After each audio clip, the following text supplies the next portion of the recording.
Hello, this is Dread, and in today's video topic, we are going to be talking about a lot of builds in this video, so sit down and get ready.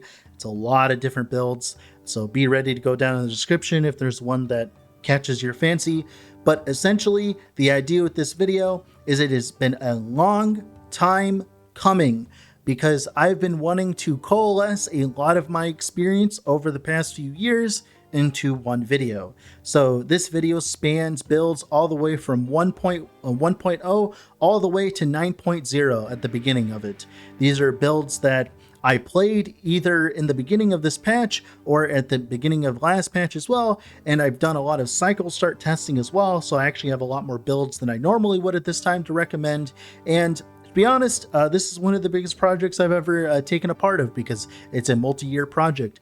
I have been specifically going out of my way to play builds that have not been touched by nerfs for the most part. I've been playing things that aren't busted, aren't broken, things that are still generically strong, but not giga broken or anything like that, if that makes sense. And now I get to finally reap the rewards as I get to talk about 32 builds in one video. Now, I just want to let you know there are some meme picks in this video. There's a few builds I really would not recommend you start at all. I just talk about it for a little bit for not only comedic relief, but also because I thought it would be fun to talk about the failures I've had over the past few years as well. So I do talk about a few stinkers in here as well, but I do make sure to talk about if I recommend the build or not to cycle start with. There's a few of them I would heavily recommend to cycle start with, and there's a few that I would heavily recommend to not cycle start with, or there are builds that do really well later and I wouldn't suggest cycle starting with. Essentially,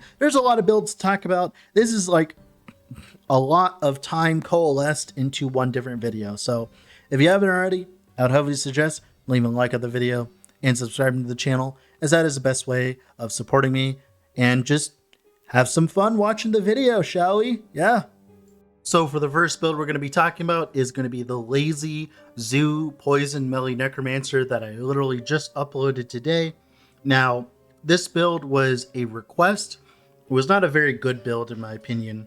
I think Zoo Necromancer in general is just a very bad archetype right now for a multitude of different reasons, but mainly it's because the minions that you want to be utilizing are very squishy, which means you need to invest a very significant portion of your character's gear and setup into not having your minions die, because if you have your minions die, you might as well not even be playing the game. You might as well go play something else. And that's the biggest problem with this build specifically, and I will not recommend it for playing unless if you really want the zoo playstyle, while also not putting in a lot of effort in terms of clicking and stuff. I did not enjoy my time with it, but if you actually like this kind of playstyle, then it's for you, but I'm definitely not recommending it to anybody. So I don't have gameplay of the new Avalanche, but I'm going to be utilizing some old Avalanche gameplay, but essentially imagine this, but 20 billion times better. This is actually going to be the build that I'm going to be cycle starting and making updates on.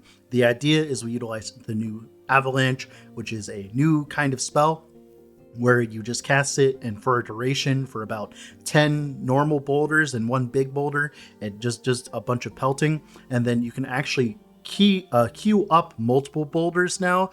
You used to not be able to queue up multiple avalanches before, but you can definitely queue up multiple avalanches now as long as you have the mana for it, which allows us to turn this build into one of those kind of spam setups with a transform skill. So the idea is we take our mana bar, we dump all our mana, transform, go back into Spriggan form, and then go out, and then we're back at full mana. Then we can dump our mana bar again. The idea would be to build a very large mana bar so that we can keep doing this for a decent amount of time to increase uptime and to increase damage uptime. As we get more mana, the better the build feels in general. And this utilizes also as well the Storm Stack interaction with Avalanche to create a bunch of Maelstroms, which then scale our avalanches as we get more global fizz damage per Maelstrom on us, which of course we convert our Avalanche to Fizz. I'm pretty sure with this kind of setup, we will get around to like 40 Maelstroms, which is around 40% more damage on top of all the other benefits that setup gives us. Another cool thing is we can focus on health regen That means that we can utilize a Peak of the Mountain to cap our crit very easily with a 9% base crit inside Avalanche. Pretty much everything that we would ever need as this kind of build we have as being a Shaman. Shaman is no longer a complete meme. It is ready and rearing to go, and I'm excited to play it next patch. So the next build we're going to be talking about is going to be Tornado Storm Werebear. The idea is we cast a very large amount of tornadoes outside of Werebear form. Then we transform into Werebear, which then gives us a massive, about like 80% more lightning damage while in Werebear form for 6 seconds, which means all those tornadoes casting those storm bolts will get that more damage modifier, allowing us to do absolutely absurd damage. And if you like Storm Bear, if you like Druid, if you like Werebear, this is the build for you. This build blew my socks off. It was probably one of the best, like some of the most damage I've ever had while leveling ever. Just everything about this build was just amazing. Not only did it feel really tanky, considering that the way we can play this build is as a ranged playstyle. We can be very mobile as long as we're not casting tornadoes. We also deal, of course, a lot of damage due to all the interactions and the new Stormbolt interaction with Tornado. Just all of that combined allows us to push this build to the absolute limit. You can run a one-hander and a shield if you want to get tankier. You could actually even run 2 shields if you really wanted to, technically. Or you can go for the mana stacking route to scale your damage even further with a crystal staff with like double mana prefixes, allowing us to stack well over 1,000 mana, which is about like, I think like 300% more damage with storm bolts, which is great. And we're able to sustain that mana reduction due to just the rage on crit and hit on boss hit, which allows us to, you know, sustain our mana while in Werebear form. Also, as well, it has been confirmed that the damage taken while mana, damage taken by mana, that does work while you're transformed. It does work with your rage. So there's actually another way we can go about this, where we run the new helmet, where we wear that, and then we can be really tanky because of that. And that's actually a planner that I'm going to be leaving down below, the quote-unquote finished version of this build, the one you should be going for. This is definitely a build I want to play next patch and update again, but it's definitely something I can recommend 100%. Not only, like I said, lots of damage, but you can also spec into survivability very easy with this kind of setup. Build number 4 on this list is going to be Summon Sabertooth Beastmaster by Cookbook. So this build is utilizing Summon Scorpion. We're spamming a very large amount of Poison Novas. This build definitely is really good. Like, it was 1000 corruption with HP in this patch, which is amazing, and it hasn't been nerfed at all. Even if then, it's been buffed multiple different ways by giving us more avenues of defensive scaling.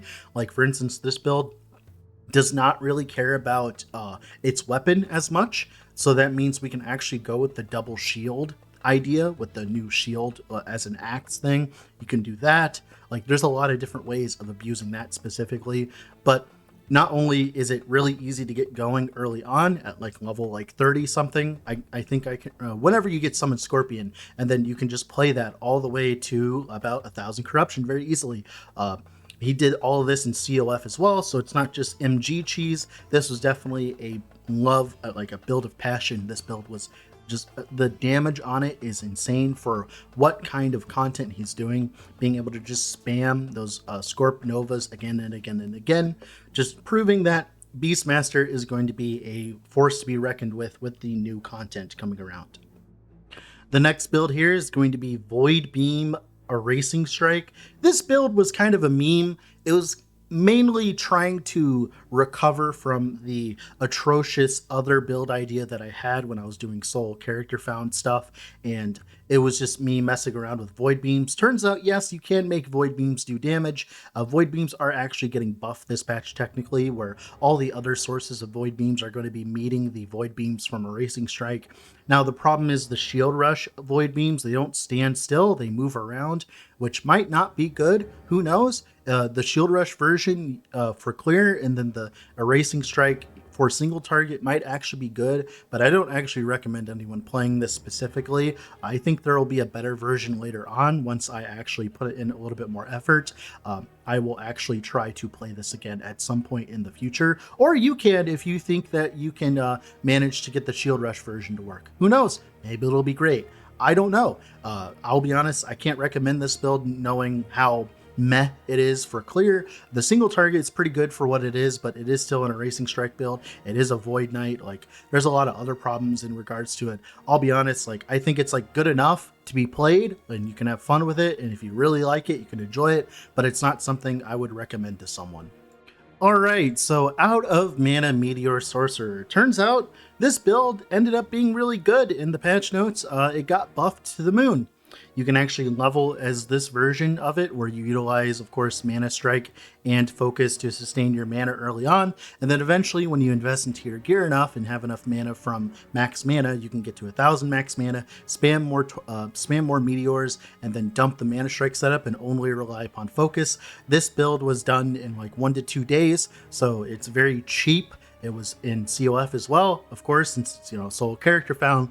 So I think that this is probably, if you want to play Meteor and just self-cast Meteor and play around with the new Archmage changes, is definitely the way to go about it for the most part. There are other builds that will probably be better. Specifically, Static Orb is better than Meteor in a lot of different ways, but you know, if you really want to play with Meteor, this is probably going to be the build for you, at least until you invest into the new version with the mana stacking and Archmage. So this is going to be the cheapo version that you can, you know, get off of later on, at least in my opinion. Alright, so this is going to be Mark of the Rat Stygian Coal Laser Warlock. This build, surprisingly, did not get touched as much as I thought it was going to be. It got very light nerfs in terms of specific things, like a little bit of mana regen here or there with the Wandering Spirits tech and stuff like that. But overall, the build didn't get touched much other than the global ward changes, but that nerfed every single ward build up to this point instead of, you know, this build specifically getting nerfed. Like, for instance, Vessel builds benefited significantly from the ward changes, mainly because not only is it faster to get to 4K, which is your average amount of ward from Vessel, it also means that all the other ward builds were nerfed to the point of Vessel, making Vessel inherently stronger because of that fact. Also, Vessel just has a lot of other things going for it right now, this patch, that Vessel ends up being really good. And of course, the Stygian Coal is also very good in terms of damage output, and then we combine that with the massive clear speed with the Mark of the Rat from Profane Veil, where whenever we apply Mark for Death on an enemy, we spread all the damned and poison stacks around them, meaning you can kind of just run around the mono and just let, you know, lasers fly. Now, is this build good for League start, for Cycle start? I would not play this build until you have a decent amount of investment into it. You could, in theory, play an HP version, and that might actually end up being tankier than the Vessel of Strife version. Now we'll see, but you can play a version of this early on. It's just not going to be exactly this version. This one was a very expensive build in general, but you can make cheaper versions. Now, you're not going to be able to play Coal right off the bat, because not only does it cost a lot of mana, there's a lot of other problems with it early on. Just gearing wise is a very expensive build, but you can just play whatever else Warlock build. You can play Torment Warlock. It got nerfed, but it's not nerfed too hard to the point where you can't just use that and then level into this. You can play Ignite Warlock, you can play Bleed Warlock. Like, there's a few Warlock builds you can play and then just transition into this. Also, the Lich version of this build is very strong as well, although the Lich version has worse clear but better single target. Alright, so this is Multishot Marksman. So I played it. It was pretty decent for the most part, at least the cheapo version with the Smoke Bomb Traversal giving us the base crit to allow us to run Drelkor's Compass. It was pretty okay for a bow build. It's not as good as Blast Rain, although Blast Rain did get nerfed, so who knows, maybe it is. Multishot did get buffed significantly in this patch. There's a lot of changes that benefit Multishot specifically. Also, as well, the change to gold as well, where like gold doesn't scale much farther off, and, you know, favor also tapers off as you push corruption and stuff like that. That does mean that lower corruptions and doing them faster is superior, which makes Multishot look a little bit more interesting, as you know, it can clear these lower corruptions very quickly with its current setup. There's a lot of other ways that we can abuse Multishot right now, but I'm going to be leaving down below the build that I cycle started.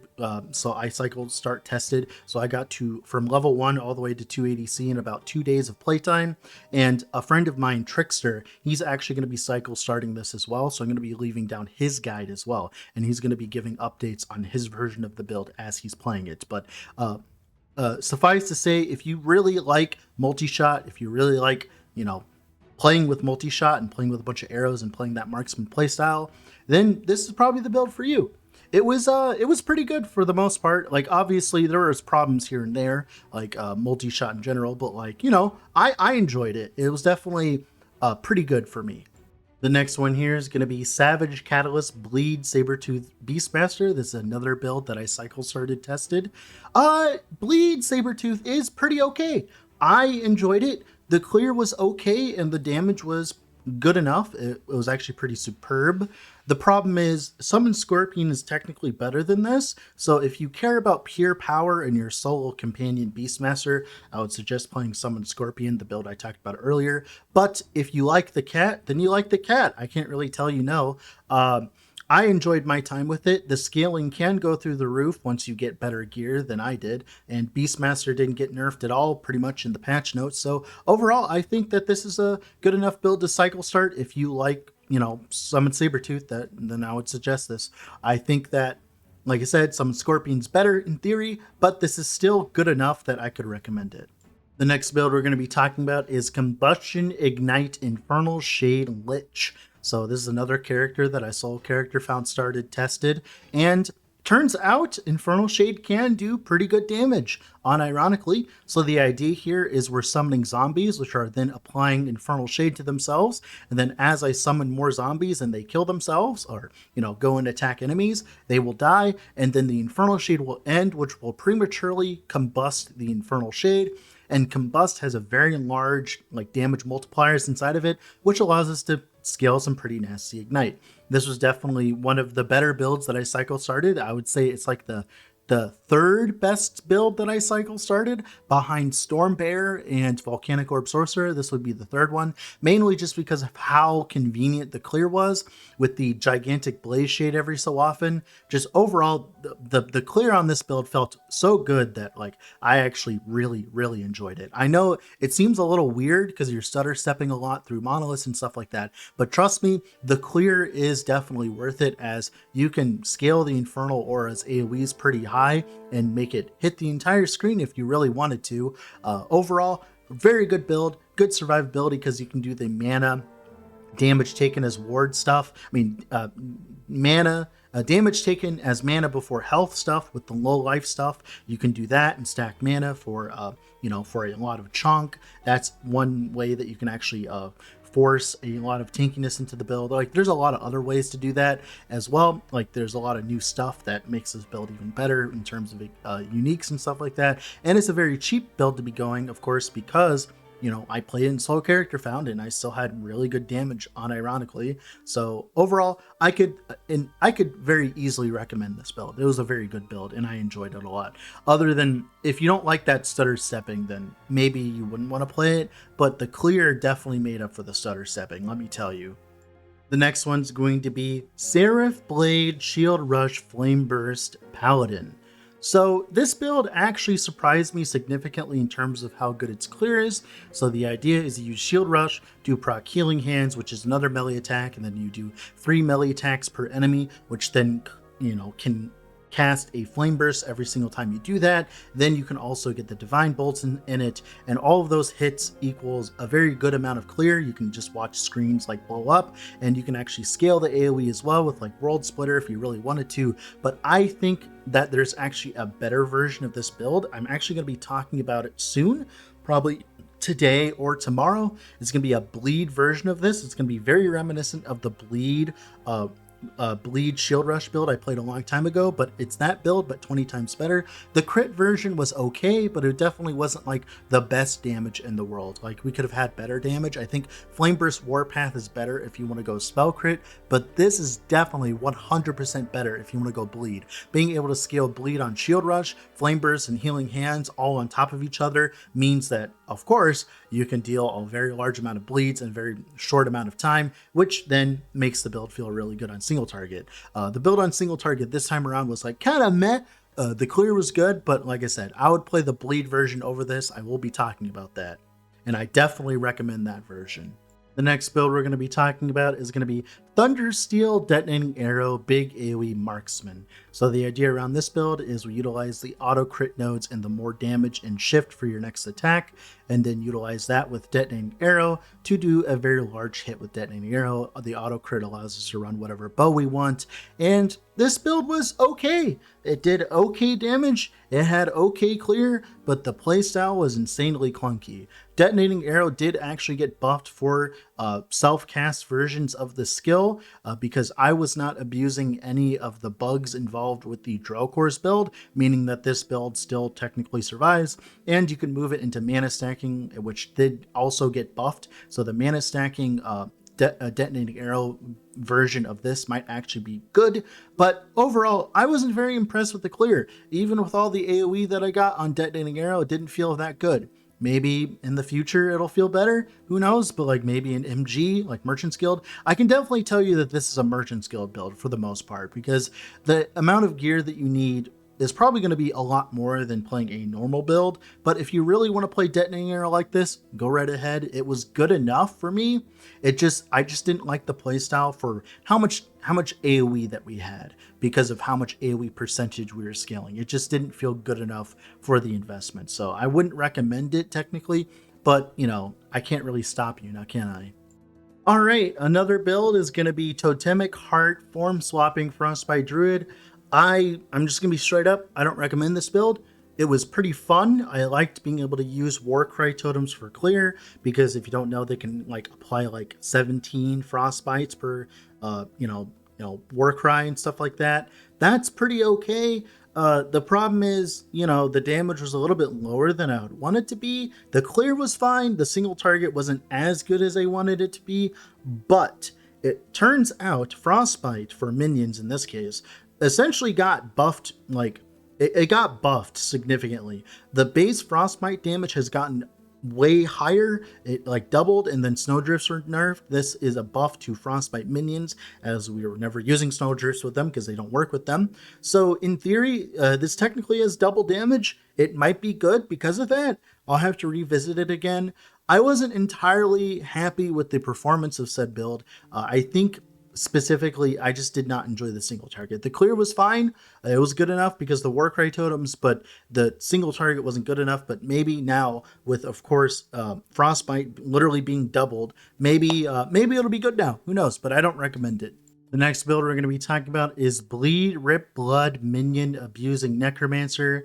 I'm going to be straight up again. I don't recommend this build specifically. This was a good science experiment, trying to curse our enemies, pop them, and make them do a bunch of Rip Bloods. The damage was acceptable for what it was, but I will say this is definitely what I would call a Merchant's Guild build, as the requirements of gear is a little bit higher than normal, but it's utilizing gear that not many people utilize. So it's kind of awkward to like talk about it in a retrospect of cycle starting. I would suggest not doing this. This is more of a fun kind of like science build, in my opinion. It is not something you should be playing. It is something that you should watch my video and laugh at and then move on, pretty much. All right, the next one's going to be Aegis Bleed Shield Throw Forge Guard. So if you don't know, this build is utilizing the node inside Shield Throw that allows you to bounce between minions. Then you summon Ring of Shields, bounce between those Ring of Shields, and apply a very large amount of bleeds to the enemy. Now, I did talk about in the video how an Ignite version would technically be superior, and that is still the case even after the changes to Forge Guard. So I would eventually go into Ignite, but early on, Bleed is the superior option as it is cheaper, but Ignite is the superior option later. Now, of course, a lot of people have asked me, Dread, is this build buffed? Yes, indubitably so. Not only are you getting an extra 75% bleed chance while wielding an axe, you are getting another 10% less damage taken generically.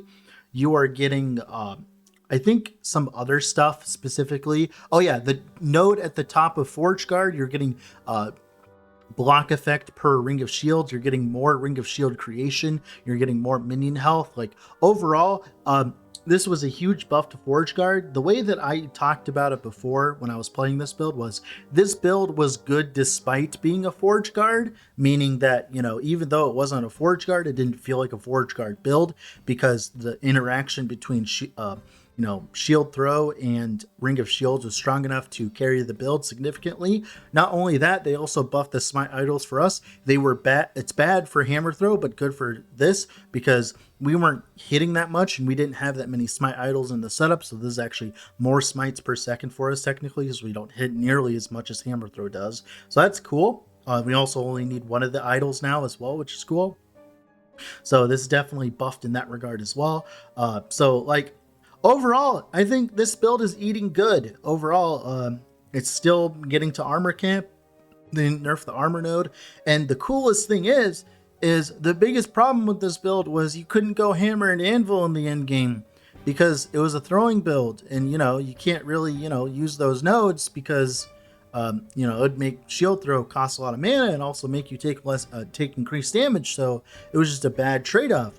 But now, guess what? EHG did us a favor and just deleted Hammer and Anvil from existence, so I no longer have to worry about this choice and this problem. Now, of course, that sucks for every other Forge Guard out there, but for this specific build, it's technically a plus because it makes our Forge Guard build look better. And let's be real, that's all we really care about, is how good our builds look in comparison to other people's. So definitely a recommend if you want to play Forge Guard. If you really, really, really, really, really want to play Forge Guard, even though EHG has shown that they hate it, yes, you can play this. I think the Shield Bash is going to be good too, but we're going to be talking about that at a future date. The next one is going to be Cold Dot Engulfing Vortex Glacier Runemaster. The idea is we are building around the Ice Vortex nodes inside Glacier, and we are playing this on a Runemaster. Now you play it on a Sorcerer. The only reason we were playing this on a Runemaster was for the massive 30% less damage taken from Cold Fire Cold, but now that that has gone out of the game, we have really no excuse to actually be a Runemaster for this specific setup, so we can actually go Sorcerer and get all the reductions in mana costs and stuff like that. Now, Runemaster is still good. There's a lot of good Runemaster builds, but this is definitely one of those builds that was just Runemaster because Runemaster was better than Sorc at the time. But now I would play this on a Sorcerer.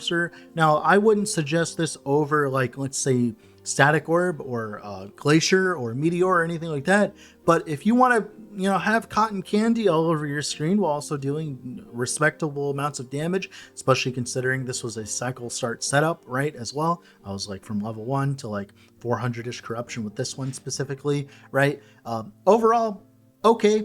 It was pretty okay, but like I said, I would play on a Sorcerer instead of a Runemaster because Runemaster is not good enough for this specific build. Runemaster has other use cases. The next build we're going to be talking about is Runic Gale Brand of Deception Runemaster, or what I like to call my white whale, because for the longest of time, people were complaining to me, Dread, I want a build where it's like a one button setup, where I just ignore everything and I just like slam my face into the keyboard and eat my tacos while also talking to my wife, while also watching the next season of Breaking Bad. I want to be able to do all of that while also doing competitive endgames of DPS and also having great clear. Well, guess what? We finally found the build for you, and that's going to be Runic Gale Brand of Deception Runemaster. The idea is this build is built around the Brand of Deception at the top of Runemaster, which gives you a massive lightning dot, and then we apply that through runic invocations like Runic Gale, and we also apply it with, of course, as well, Static. We're applying it with Static specifically because Static can give it, like, I think like an 800% more damage multiplier, which is higher than a lot of other skills currently that we have access to, and makes it just a big fat zap. Now, this build single target is a little bit lower than what you would be normally used to for a build like this, but the best thing about it is it's very mobile. So what do I mean by that? It clears really well. You run through monos and your bosses are good enough and you're tanky enough for it. Also, this is not using anything that was nerfed in the patch. I was using Vessel of Strife for ward gen, so that didn't get nerfed that hard. I was using Branded Deception, which didn't get nerfed. I wasn't using any of the crit nodes for extra ward or anything like that. I wasn't doing anything like that, while also having competitive damage and also having competitive survivability. So guess what that means? This means that this is one of the better Runemaster builds because of that.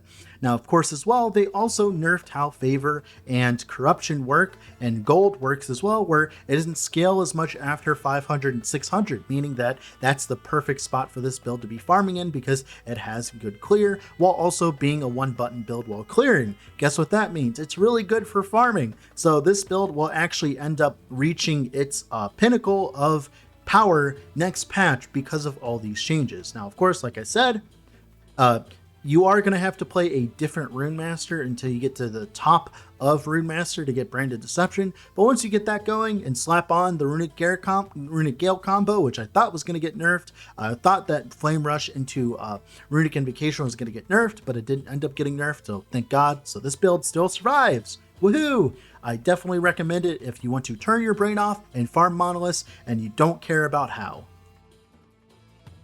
Alright, the next build we're going to be talking about is Celestial Conflicts Ignite Sorcerer. This is a build by Pokerkids. It's an update to an old version of it where I played around with it. Now, there's been a lot of things that have changed with this build, specifically in regards to a lot of bug squashing in regards to Frostclaw, but thankfully this build out of all of them kind of got away scot-free in theory.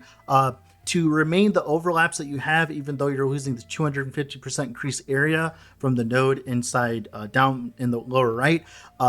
In Elemental Nova, you just stack a little bit of area and then all of a sudden your build's working again. You also need just a little bit more mana sustain, but that can be done by utilizing the teleport trick with Meteor still, which I did with the old version of the build. So this build actually functions still. It actually does well. It's still Ignite. It kind of ignores a lot of the changes. Like specifically the ward on crit changes, so you don't have to worry about that because you weren't playing a crit build anyways, and you're using Twisted Heart for ward instead, so your ward hasn't really been affected that much and you didn't get that high on ward anyways. So this build actually ended up getting pretty not touched for the most part. Like, sure, there's some things here or there, but we weren't like, it's on a sorcerer, right? We weren't using like Runic Gale or we weren't using like Runic Invocation. Like, we didn't have any of that. And also as well, we get the 20% less mana cost at like at 1,000 mana, so stacking mana might be a way to go with this build. So overall, this build didn't get touched as much. Like I said, you'll just have to fine tune the mana and stuff. Like I said, the area, you just need to scale a little bit more. Now, would I cycle start this? Probably not. I would play some different sorcerer build. I would play like the Ignite Volcanic Orb build that I played recently. I would heavily suggest that. That'll be linked down below as well, which will be one of the links specifically. I would play that build and then swap into this one when you feel comfortable with it.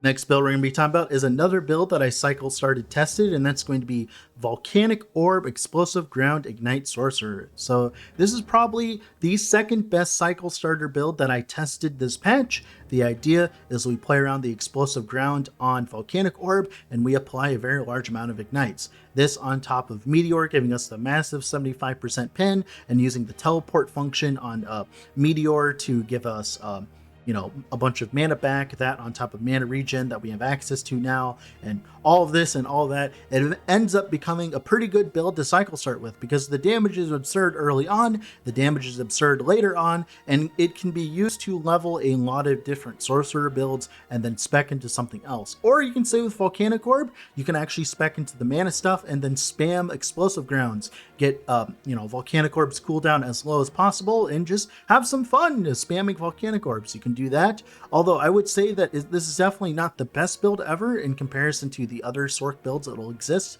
in this patch, but it is competitive for the early game in terms of leveling, as the ease of leveling it is pretty good, as you just teleport Explosive Ground, move on, and then of course you have Meteor, like I said, for the buff early on. Like you can see in the clip when you watch the video, you can see me deleting Hearten as well, and that was like exactly when I got the Volcanic Orb set up, and it was just this build was just such a good ride all the way through, and it's definitely the way I'm going to be leveling sorcerers from now on, in my opinion. This is going to be the Vessel Ignite Warlock. So the idea is we use Chthonic Fissure for clear, and we use Hungering Souls for single target. Now, this specific version, I wouldn't cycle start as it's expensive because it requires a Vessel, but Vessel did get buffed by just the fact that all the other ward builds got nerfed. So that's great, right? And of course, Ignite Hungering Souls, Chthonic Fissure, overall, good setup, right? But the thing about this build specifically, though, is the fact that you can run an HP version of this from like level 15 and push it all the way to this point.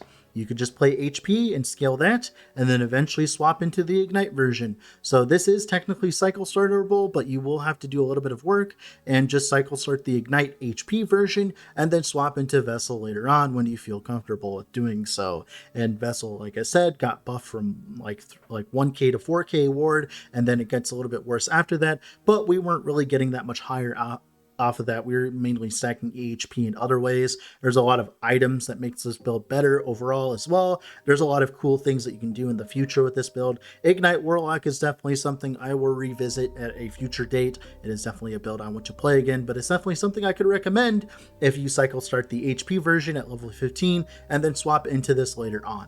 The whole combo, like the skill combo that I have for the most part, all really good other than maybe Aura of Decay on the HP version. You just use the same skill combo, but you just swap the defenses to HP, which wouldn't be that big of a deal. So yeah, I can recommend this technically. Not this version, but the life version. I just want to make that clear because some people will take that out of context and then be like, oh my god, Dread is like, suggesting builds that are really expensive early on. No, I am not. I'm suggesting the HP version, you ding-dongs.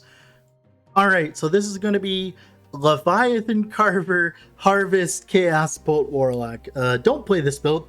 I'm not recommending it at all. This is more fun than anything.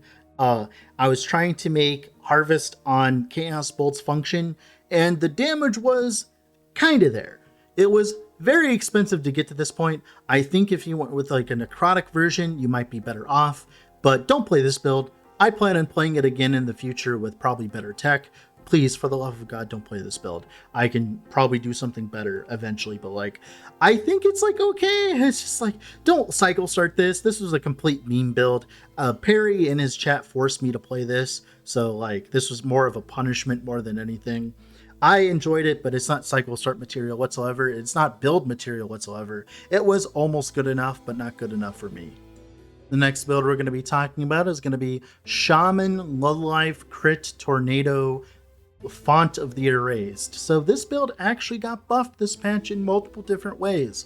We were not abusing ward like everyone else was. We were using the font tech where we were getting like, I think like 40 or like 80 ward on hit, and we were maintaining our ward that way. We didn't even have any ward retention whatsoever, and we didn't need it because we just hit that much.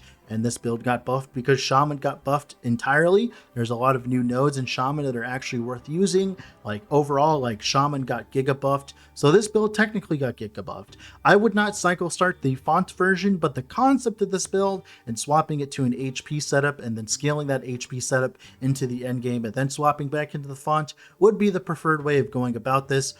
This did take a little bit of like maintenance in terms of playing the actual build, but it was very fun when I actually was playing it, because not only did I have insane sustain, I would go from 0 to 4k ward like instantly. You can watch my health bar sometimes. You can watch it like go up and down.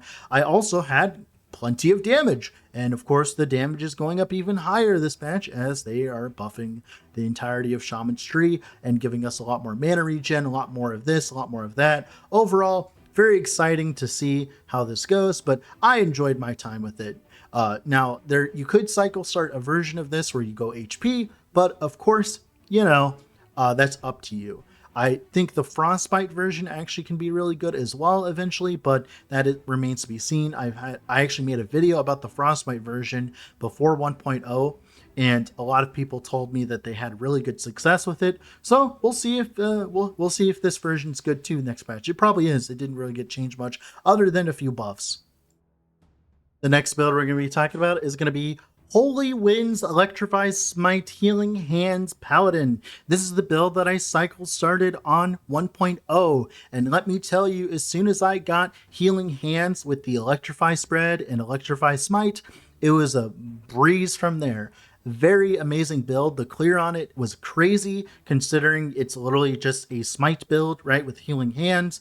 That felt great. The sustain felt great. I wasn't abusing any of the ward shenanigans, so this build completely survived from that. It hasn't really gotten nerfed at all. Like overall, like this build is pretty much unchanged going into 1.0. Also as well, there might be some stuff going on where we utilize the new helmet that gives us Mom and then stack a bunch of mana and then get mana on smite use as well. And that might actually end up being pretty good. So we can like, you know, phase tank bosses even further. You can push the defenses even further than you could before. You have the resistance chest. Overall, very good build, very exciting build. I'm very happy with it. You can also as well use Polaris in the offhand to increase the amount of smites you get around, which would technically improve your clear. That would also work as well. So that's a buff to the clear speed.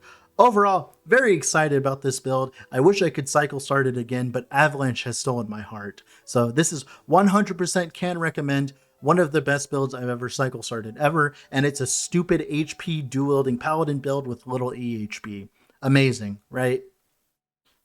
So I just want to let you know that for the next section of the video, we are going to be delving deep into pre-1.0 territory. We're going to be talking about builds that I played in 0.9, but might still have potential in this patch as either they're unchanged, they got buffed or anything. These builds, they might be old, but they still will work and function in theory. A lot of them will, as I've been pretty good about making sure that my builds are future-proof in a lot of different ways, which I'm very happy with. So we're going to be talking about all of my 0.9 builds as well, so be ready for that.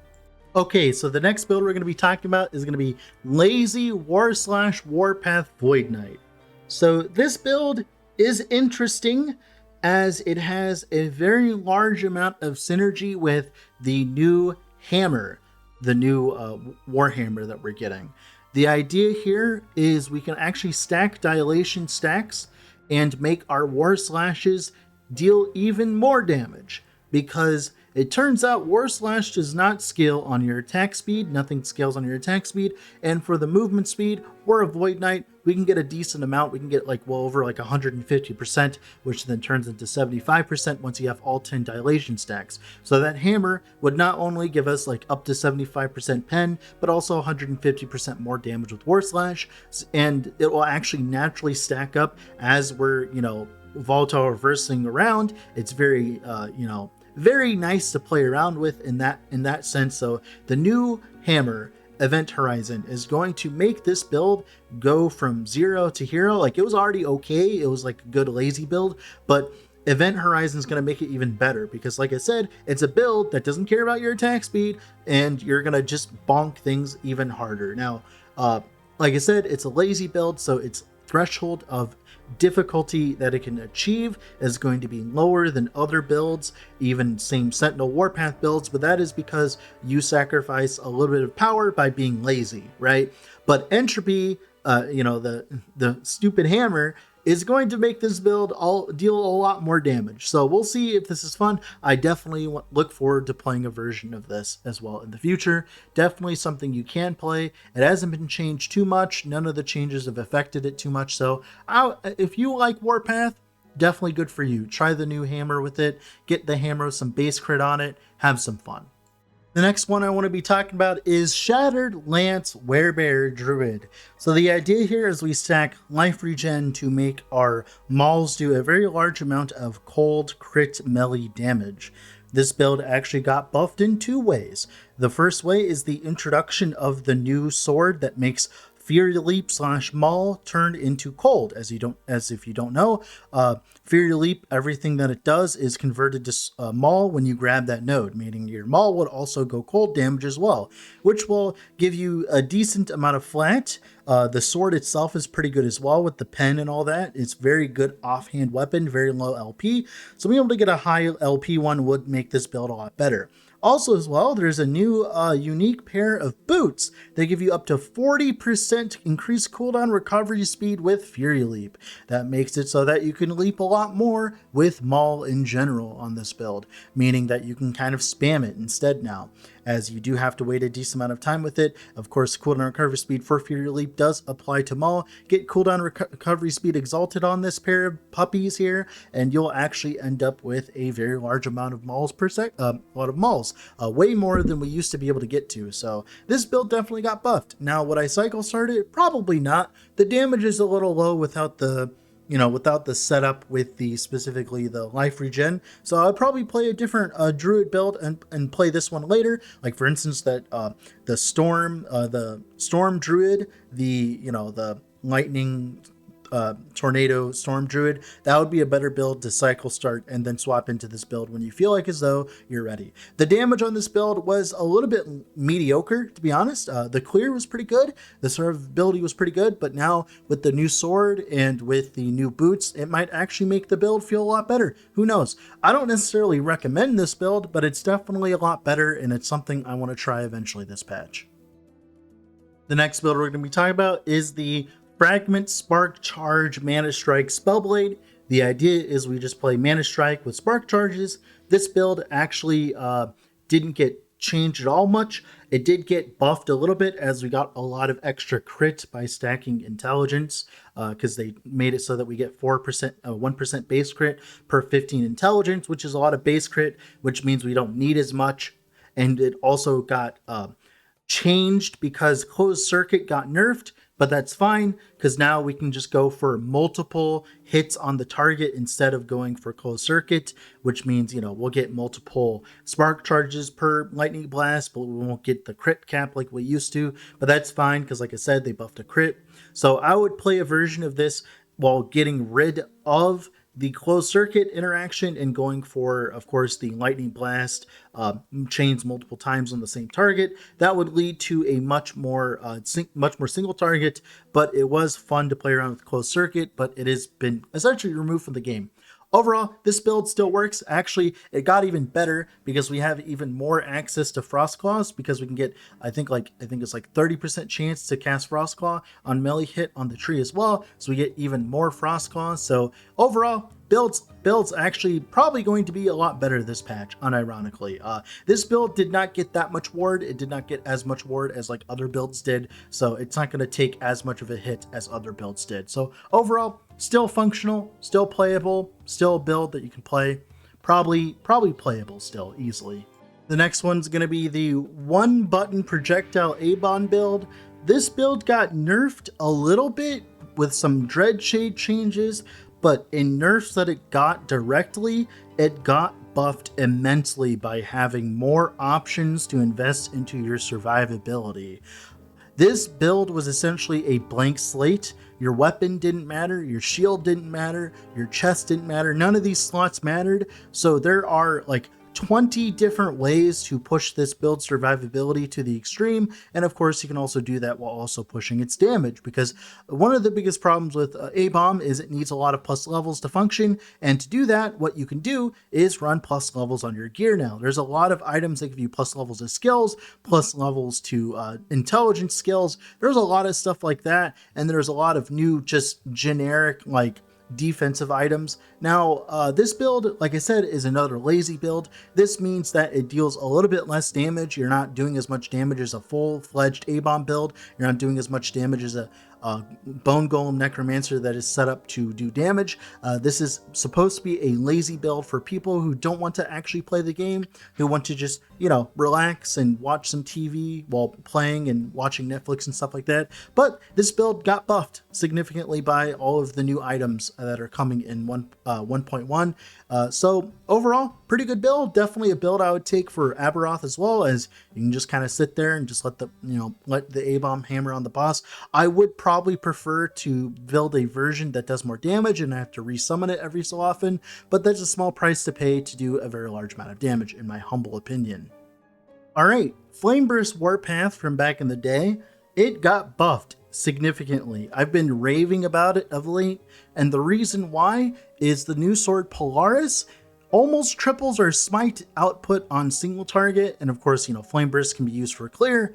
Polaris just makes this build so much better in so many different ways, so many more smites. The footage that you're seeing on screen is the non-devotion version. Eventually, you can actually invest into devotion, Throne of Ambition. This is actually the super cheap no gear version that would probably be COF viable, to be honest. And then you could swap into a much more expensive version with devotion scaling, with Polaris scaling. You have all the new items to mess with. This build could definitely use a facelift, and it got so much better this patch. Definitely 100% a recommend build that you can play. As well, the requirements of doing endgame content has lowered because there's no longer extra gold when you're going past Corruption 500, and there's also not as much LP and favor when you go up higher in Corruption as well. This means that you can just stay lower on 500, 600, 700, and just scale that content and just do it faster, which this build can do by scaling movement speed. So overall, very good build to be playing next patch with the Polaris change, especially since it has such a low LP level.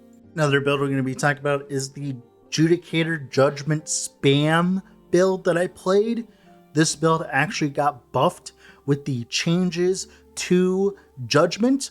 So if you don't know, they actually nerfed the node for the mana stacking, but buffed all of the other Judgment nodes in general and buffed the damage effectiveness of Judgment, the aura, which means that this build will be doing significantly more damage now because we were not really utilizing the mana Pious Offering node. We were just kind of like trying to spam as many Judgments as possible, and this is a buff to that build. So this build will actually be doing more damage next patch. Do I recommend it? Probably not, but it's nice to see that this build got buffed specifically. Yep, that's right. Even with all the changes and everything, I can still recommend Lightning Summon Wolf Beastmaster with the helmet, as there hasn't been that many changes to specifically nerf this build overall. So you can still play this build. It still functions exactly how you'd expect it to, still does a pretty good amount of damage. It did get changed slightly with 1.0 with the change to melee damage percent affixes on your weapons, and now it is just melee flat, so it is technically a small tidbit of a nerf, but overall, the build did not get touched at all. You could still play this build exactly how you were supposed to play it back then and not change it too much. I would probably scale way more into your defenses as, of course, we have a lot more items. Like, essentially, like, take this build, but invest it with all of the new defenses that we have access to and just play with that. And you'll end up doing really well with Lightning Wolf Summon Beastmaster. I think this will end up being a very good build. Now, the last build that we're going to be talking about for this video is going to be Glyph of Dominion Ignite Pop Runemaster. So Runemaster got nerfed a lot, but this build did not get nerfed much at all, if not any, because you can utilize the new Runebolt cast speed, because if you don't know, they actually buffed Runebolt cast speed twice since this video, so that'll be way faster. Overall, Glyph of Dominion Ignite actually benefited a lot from everything. One problem though is the elemental pen from Transcriber's Graver was actually giving you 7 times the amount of elemental pen than it was supposed to be, but that wasn't really much of a problem because for single target we actually swapped to a Firestar's Torch, which was all over single target, and then we swapped to a Transcriber's Graver for clear, which we did not need that much damage at all. So Glyph of Dominion Ignite is still a build, it still functions, it's still pretty good. It actually got better with all of the HP scaling stuff that we got this patch, with all the new fun stuff like the new chest piece that we got from the new boss and stuff like that. So not really much has changed about the build because I wasn't abusing any of the things that got nerfed for this build specifically. So that's fun, isn't it? Yeah, I like this build. It's a build that I'll revisit in the future. Definitely look out for that. But definitely it's the build I cycle started that patch with, so like 0.9, so like it did pretty well there, and it hasn't really changed much since then. So yeah, I could definitely recommend this one still.